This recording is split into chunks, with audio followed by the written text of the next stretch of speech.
그렇다면 내가 예수가 되었다는 건가요? 그렇습니다. 우리가 예수가 된 것입니다. 이것이 복음입니다. 생각 없이 이 말을 들으면 이게 무슨 말이야 할 수 있습니다. 그러나 내가 죽고 내 안에 예수가 사니 예수가 되어 있는 건 맞지 않습니까? 이것을 모른다면 복음의 능력 자체가 없어져 버립니다. 내가 예수 흉내내려고 하는 거 그거밖에 되지 않습니다. 우리는 분명히 고백해야 합니다. 나는 없습니다. 그리스도만 있습니다. 그러면 그렇게 순종되어진다면 그리스도만 나타나는 겁니다.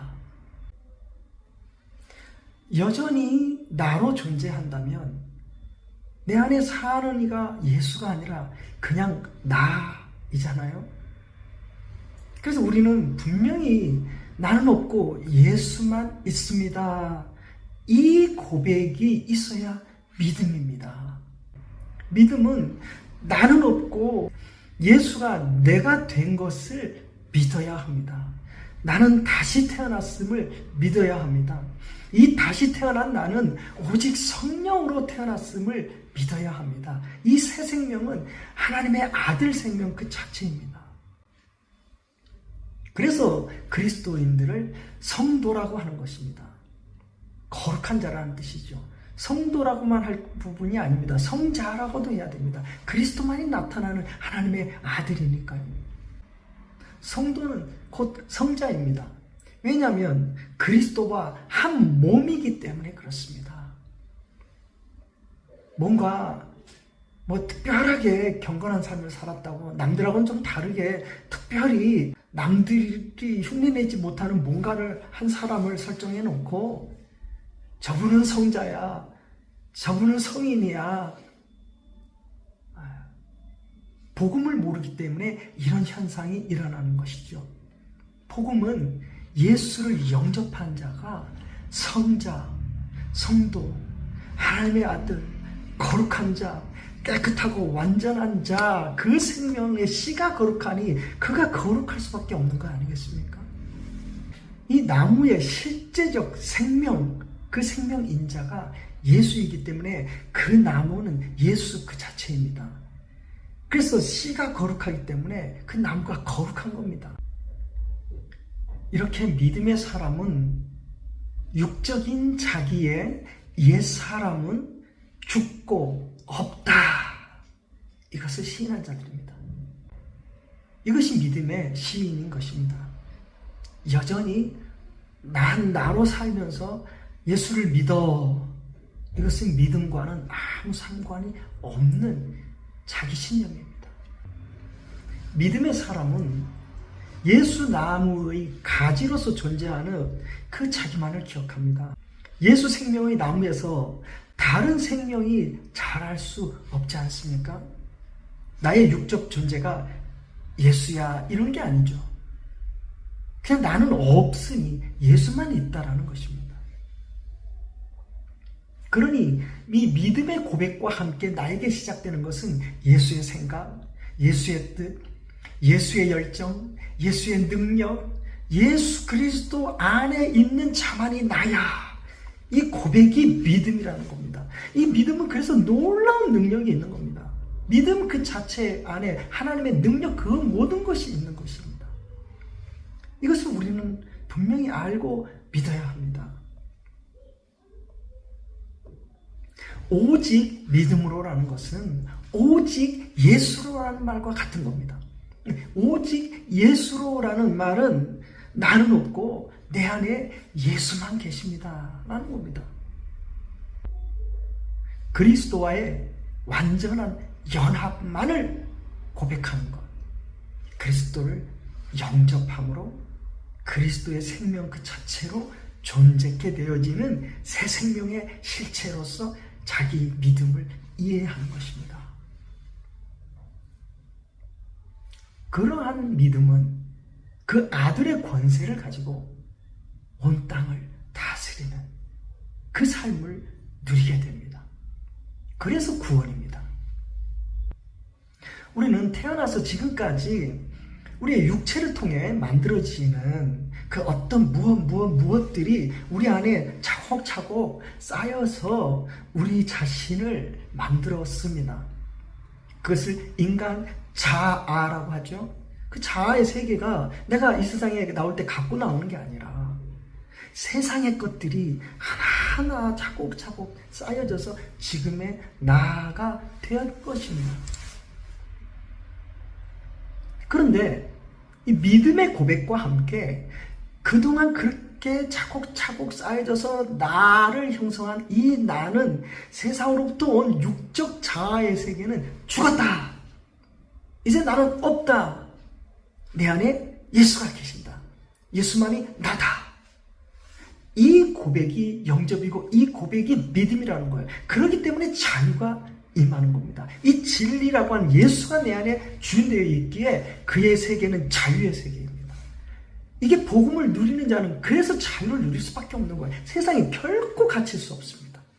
믿음의 세계는 땅에 갇히는 세계가 아닙니다. 땅을 덮으신 하늘의 영광으로 존재하는 것입니다. 우리의 육족에서는 분명히 아직도 죽지 않고 살아있다고 꿈틀꿈틀 대는 것은 사실입니다. 그러나 한번 믿음을 바라봐 보십시오. 내가 누구인지를 다시 한번 들여다보십시오. 예수로 존재하는 자인가? 나로 존재하는 자인가? 나는 새 생명인가? 옛사람인가? 이 생명종에서 딱 서 있어 보면은 그 육체에 꿈틀꿈틀거리는 그 육체는 땅일 뿐임을 압니다. 그 내가 아닙니다. 나를 넘어뜨리고 나를 어둠의 세력으로 사로잡으려고 하는 땅의 세력임을 압니다. 그래서 우리는 그 땅을 대적하게 됩니다. 그래서 내 안에 역사하는 어떤 힘의 작용을 맞서서 싸우는, 이젠 정복해야 할 대상으로 보게 됩니다. 이게 믿음 가운데 있는 예수의 생명들은 그렇게 되게 되어 있습니다. 이게 믿음의 고백이라는 거예요. 로마서 7장 4절, 그러므로 우리가 그의 죽으심과 합하여 세례를 받음으로 그와 함께 장사되었나니 이는 아버지의 영광으로 말미암아 그리스도를 죽은 자 가운데서 살리심 같이 우리로 또한 새 생명 가운데서 행하게 하려 함이라. 아멘. 그의 죽으심과 합하여 죽었단 말이에요. 이제는 그의 새 생명 가운데서 이제 행하는 자가 되었단 말이죠. 5절, 만일 우리가 그의 죽으심과 같은 모양으로 연합한 자가 되었으면 또한 그의 부활과 같은 모양으로 연합한 자도 되리라. 이 믿음의 세계입니다. 세계를 잘 알아야 돼요. 믿음의 세계는 땅의 세계가 아닙니다. 믿음의 세계는 내 육체에 제한되어 있는 그 한정된 세계가 아닙니다. 초월된 하나님의 세계, 하나님의 나라에 속한 영적 존재의 세계입니다. 에베소서 4장 22절, 너희는 유혹의 욕심을 따라 썩어지가는 구습을 따르는 옛사람을 벗어버리고 오직 너희 심령이 새롭게 되어 하나님을 따라 의와 진리의 거룩함으로 지으심을 받은 새 사람을 입으라. 아멘. 믿음이 새 생명이니까 그 새 사람으로만 존재하라는 겁니다. 그런데 그 새 사람으로만 존재하는 게 우리의 믿음의 세계인데 이 믿음의 세계를 무너뜨리고 공격하는 그 세계는 육의 욕심이라는 거예요. 그래서 사도 바울이 이렇게 권면하는 겁니다. 이제는 유혹의 욕심을 따라 썩어져가는 옛 구습, 옛 사람을 벗어버리라는 거예요. 이거는 지금의 내가 아니라는 거예요. 그냥 옛날의 나, 그래서 옛 사람 이렇게 말을 하는 겁니다. 우리가 그걸 고백을 해야 돼요. 나는 새 사람만이 나야. 저건 뭐지? 저건 죽은 자, 옛 사람. 그런데 그 썩은 건데도 불구하고 역사한다라는 거예요. 그래서 버리고 의와 진리의 거룩함으로 그 지으심을 받았던 그 생명, 그것을 다시 한번 입으라는 거예요. 붙잡으라는 거죠. 우리가 육적 나로 살아왔던 이 모든 나의 삶의 패러다임, 익숙해진 습관들, 그것은 옛사람입니다. 옛사람. 그 옛사람이 오랜 세월 동안 이게 나야 하면서 주인 노릇했어요. 그러나 믿음의 고백과 함께 그건 죽은 거라고 말해요. 십자가에 죽은 거라고 말해요. 이 고백이 있는 겁니다. 믿음에는. 그리고 믿음과 동시에 시작된 건 예수, 새 생명, 새 피조물, 거룩한 자, 영원한 자, 하나님의 아들. 그래서 우리가 분명히 그걸 알고 있기 때문에 이제는 그 사단이 육체를 타고 들어오는 그 소리에 대적을 할 수 있는 믿음의 에너지 활동이 내 속에서 동일하게 일어나는 거예요. 이전에는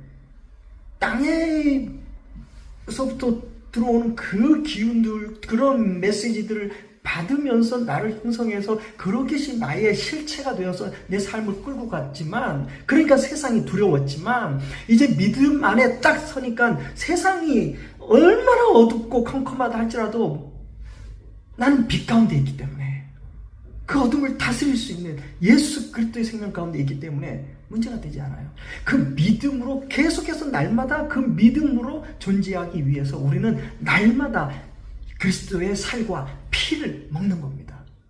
그리스도의 몸으로만 존재하기 위해서 그 말씀으로 그렇게 깨어 있고자 날마다 말씀을 먹는 겁니다. 그래서 깨어 기도하면서 그 믿음으로만 존재하고자 주님 앞에 서는 겁니다. 갈라디아서 2장 20절, 내가 그리스도와 함께 십자가에 못 박혔나니 그런즉 이제는 내가 사는 것이 아니요 오직 내 안에 그리스도께서 사신 것이라. 믿음의 사람들이 동일하게 고백해야 할 말씀이고, 당연히 이 고백은 있어야 믿음입니다. 이제 내가 육체 가운데 사는 것은 나를 사랑하사 나를 위하여 자기 자신을 버리신 하나님의 아들을 믿는 믿음 안에서 사는 것이라. 이것이 믿음입니다. 옛사람인 인간 나는 죽었고 예수만이 나의 존재임을 시인하면서 이제는 새 피조물만이 나이기에 나는 여기에 거하겠노라. 이제 나는 자유자로 살아가노라. 그래서 믿음 안에 들어온 이 생명들은 예수 생명 그 자체로서 그리스도만이 머리임을 인정하는 자의 고백 가운데, 그 세계 가운데 머물러 있기 때문에 이런 인생의 모든 사람들은 이제 내가 사는 것이 아니다, 내 안에 그리스도가 산다, 이 고백이 있는 거예요. 나로 살고 있는 모든 습관들을 오히려 이제는 대적하면서 살아가는 믿음의 선포가 있는 겁니다. 그러지 않고 늘 여전히 나로 살고 내 의로 살아가려고 하고 나 자신을 위해서 살아가려고 하고 그러면서 믿음을 고백하는 건, 그것은 믿음이 아니라 거짓 믿음인 거예요. 이렇게 믿음이 있느냐 없느냐는 생명이 있느냐 없느냐의 문제이고요, 생명이 있다라는 건 예수만 있다라는 거예요. 그게 영생입니다. 그래서 그 믿음을 가진 자는 나는 오직 예수 나무의 가지일 뿐이며 예수의 몸의 세포일 뿐이며 예수의 내용을 담고 있는 그릇일 뿐이다 라고 오직 통로로서 그 영광스러움이 나를 통해 나타남을 누리고 즐기며 그 자유 가운데 안식을 누리는 겁니다. 이게 복음입니다. 예수께서도요, 이 땅에서의 그의 인생을 사실 때 그는 오직 아버지의 영으로만 존재하는 것을 자기로 인식했습니다. 다른 그 무엇으로도 자기의 의지로 살고자 하는 것이 아니라 하나님의 영에 따라 순종하기를 원했다라는 겁니다. 그렇기 때문에 나를 본 자는 아버지를 본 것이라고 말할 수 있었던 거예요. 우리의 믿음이 바로 이러한 믿음입니다. 예수께서 이 땅에 존재하실 때에 모든 삶의 그 주체자를 자기로 인정하지 않고 자기가 주인되지 않고 아버지께서 주인되도록 주체자를 아버지로만 놓고 그 아버지만을 인식하며 살아갔듯이 우리는 이제 예수만을 인식하면서 그리스도로만 존재하는 이 믿음의 실존이 우리의 인생이 되는 것, 그것이 믿음이라는 겁니다. 그래서 예수께서 이 땅에 계신 날 동안에 세상에 갇히지 않냐고 자유를 선포하며 세상을 능히 이기고 세상을 움직이는 주인으로 존재될 수 있었던 것처럼 우리도 이제 예수와 연합이 되어서 그 아버지의 영으로 충만하여 세상을 다스리고 세상을 움직이고 세상을 고치고 세상을 치유하고 어둠을 빛으로 바꿔내는 이 놀라운 삶의 연속, 이게 구원받은 하나님의 아들들의 존재 방식이라는 겁니다. 그러기에 진리를 알지니 진리가 너희를 자유케 한다는 겁니다.